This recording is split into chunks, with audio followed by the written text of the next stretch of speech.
കോഴിക്കോട് ഇങ്ങാപ്പുഴയിൽ ഷിബിലെ ഭർത്താവ് യാസിർ വെട്ടിക്കൊലപ്പെടുത്തിയത് സ്വബോധത്തോടെയെന്ന് പോലീസ്. ആക്രമണ സമയത്ത് യാസിർ ലഹരി ഉപയോഗിച്ചിട്ടില്ല എന്ന് വൈദ്യപരിശോധനയിൽ സ്ഥിരീകരിച്ചു. ബാഗിൽ കത്തിയുമായാണ് യാസിർ എത്തിയതെന്നും തടഞ്ഞവരെ ഇയാൾ കത്തി കാട്ടി ഭീഷണിപ്പെടുത്തിയെന്നും ദൃക്സാക്ഷി നാസർ പറയുന്നു. ഞാനിവിടെ വരുമ്പോൾ അവന് അവളെ പരിക്കേൽപ്പിച്ചിട്ട് കുഞ്ഞിന്ന് പറഞ്ഞ വ്യക്തിനെയും പരിക്കേൽപ്പിച്ച് കത്തി വീശി വരികയായിരുന്നു. അപ്പോൾ ഞാൻ പെട്ടെന്ന് അടുത്തപ്പോൾ എൻ്റെ നേരെയും കത്തി വീശി. അപ്പോൾ ഈ ചെറിയ സൈക്കിൾ ഇവിടെ ആയിരുന്നു ഉണ്ടായിരുന്നത്. അപ്പോൾ ഞാൻ ആ സൈക്കിൾ എടുത്ത് വീശുകയും ചെയ്തു. അവൻ ആ കാറിലേക്ക് കയറിപ്പോയി. അപ്പോൾ ഈ സൈക്കിൾ എടുത്തിട്ട് ഞാൻ എന്താക്കി കാറിൻ്റെ മുകളിലേക്ക് എറിഞ്ഞു. കുഞ്ഞിന്ന് പറഞ്ഞ ആളെന്താക്കി കാറിൻ്റെ മുകളിലേക്ക് ഗ്ലാസ് മേലേക്ക് കല്ലെടുത്ത് എറിഞ്ഞു. അങ്ങനെ അവൻ പോയി. വണ്ടി എടുത്ത് കൊണ്ടുവന്നിട്ട് ഞാൻ അവരെയും കൊണ്ട് ഹോസ്പിറ്റലിൽ പോയി.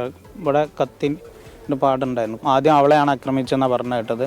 അവളെ ആക്രമിച്ചപ്പം തടുക്കാൻ നിന്ന ഈ വ്യക്തിയെ അവർക്കും കുത്തുകൊണ്ടു. അവരുടെ ഉമ്മയുണ്ടായിരുന്നു, ഉമ്മക്കും കുത്തുകൊണ്ടു.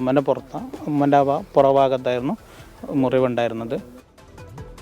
യാസിർ സ്ഥിരമായി ലഹരി ഉപയോഗിച്ചിരുന്നുവെന്നും തന്നെ നിരന്തരം മർദ്ദിച്ചിരുന്നുവെന്നും ചൂണ്ടിക്കാട്ടി ഷിബില മുൻപ് നൽകിയ പരാതി പോലീസ് അവഗണിച്ചതായി ആക്ഷേപമുണ്ട്. പുതുപ്പാടിയിൽ സുബൈദയെ കൊലപ്പെടുത്തിയ ലഹരിക്കടിമയായ മകൻ ആഷിഖുമായി യാസിറിന് സൗഹൃദമുണ്ടായിരുന്നുവെന്നാണ് വിവരം. ഷിബിലയുടെ ശരീരത്തിൽ 11 മുറിവുകളുണ്ട് എന്നാണ് ഇൻക്വസ്റ്റ് റിപ്പോർട്ട്. അഭിജിത്ത് മുഴക്കുന്ന വിശദാംശങ്ങളുമായി. അഭിജിത്ത്, സ്ഥിരമായി ലഹരി ഉപയോഗിക്കുന്ന ആളാണ്. കൂടാതെ ലഹരി ഉപയോഗിച്ച് മാതാവിനെ കൊലപ്പെടുത്തിയ ആളുമായുള്ള അടുത്ത സൗഹൃദം ഇതൊക്കെ ഇയാൾക്കുണ്ടായിരുന്നു. ഇന്നലെ പകൽ ഇയാൾ ഷിബിലയുടെ വസതിയിലേക്ക് എത്തിയിരുന്നു. വൈകുന്നേരം കാണാമെന്ന് പറഞ്ഞു പോയതാണ്. അപ്പോൾ കരുതിക്കൂട്ടിയായിരുന്നു. പുതിയ കത്തിയൊക്കെ വാങ്ങി. ആ സമയത്ത് ലഹരി ഉപയോഗിച്ചിരുന്നില്ല. സ്വബോധത്തോടെ വന്ന് കൊലപ്പെടുത്തുകയായിരുന്നു.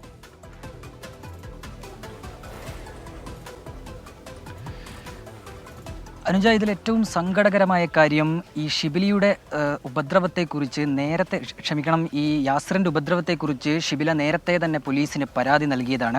നിരന്തരമായി യാസിർ ലഹരി ഉപയോഗിക്കാറുണ്ട്. അതിനുശേഷം തന്നെ ഉപദ്രവിക്കുന്നു, തൻ്റെ സ്വർണം ഉൾപ്പെടെ പണയം വിൽക്കുന്നു. അങ്ങനെയുള്ള പരാതി നേരത്തെ തന്നെ താമരശ്ശേരി പോലീസിന് ഷിബില നൽകിയതാണ്. പക്ഷേ അതിൽ എന്ത് നടപടി പോലീസ് സ്വീകരിച്ചു എന്നുള്ളതാണ് ഉയരുന്ന ഏറ്റവും പ്രധാനപ്പെട്ട ചോദ്യം.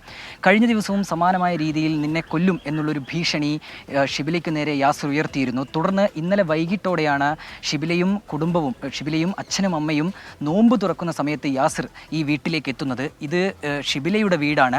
യാസിറിൻ്റെ ശല്യം സഹിക്കാൻ കഴിയാതെയാണ് ഇവർ ഒന്നിച്ചു താമസിച്ചിരുന്ന വാടക വീട്ടിൽ നിന്ന് ഇവിടേക്ക് ഷിബില എത്തുന്നത്.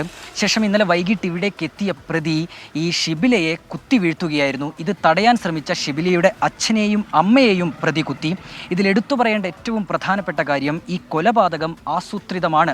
അങ്ങനെ അതിന് ബലമേകുന്ന എന്ന് തെളിയിക്കുന്ന ചില കാര്യങ്ങൾ കൂടി ഇപ്പോൾ പുറത്തേക്ക് വരികയാണ്. നേരത്തെ നമ്മളോട് സംസാരിച്ചത് ദൃക്സാക്ഷിയായ നാസറാണ്.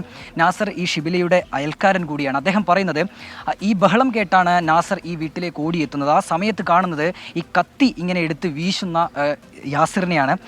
ഈ ഷിബില ഇവിടെ കിടക്കുന്നത് കാണുന്നുണ്ടായിരുന്നു. രക്തത്തിൽ കുളിച്ചായിരുന്നു കിടക്കുന്നുണ്ടായിരുന്നത്. തുടർന്ന് ഇവിടെ നിന്ന് രക്ഷപ്പെടാൻ യാസിർ ഒരു ശ്രമം നടത്തുന്നു. ഒരു കാറിലാണ് രക്ഷപ്പെട്ടത്.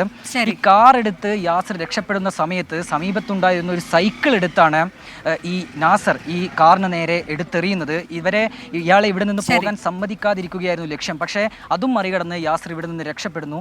അങ്ങനെ അയാളെ മെഡിക്കൽ കോളേജ് സ്റ്റേഷൻ്റെ സമീപത്ത് വെച്ചാണ് നാട്ടുകാർ പിടികൂടി പോലീസിൽ ഏൽപ്പിക്കുകയും ചെയ്യുന്നത്. ഏതായാലും ഇയാളെ ചോദ്യം ചെയ്യുന്നത് ഇപ്പോൾ പുരോഗമിച്ചുകൊണ്ടിരിക്കുകയാണ്. അറസ്റ്റ് ഉടൻ തന്നെ രേഖപ്പെടുത്തുമെന്നാണ് മനസ്സിലാക്കുന്നത്. അതിനുശേഷം പ്രതിയായ യാസിറിനെ കോടതിയിൽ ഹാജരാക്കുകയും ചെയ്യും. ശരി, യാസിർ ഭാര്യയെ വെട്ടിക്കൊലപ്പെടുത്താനെത്തിയത് ലഹരി ഉപയോഗിക്കാതെയാണ്, സ്വബോധത്താലാണ് പുതിയ കത്തിയുമായി അയാൾ എത്തിയത് എന്നൊക്കെയുള്ള വിവരങ്ങളാണ് ഇപ്പോൾ പുറത്തു വരുന്നത്.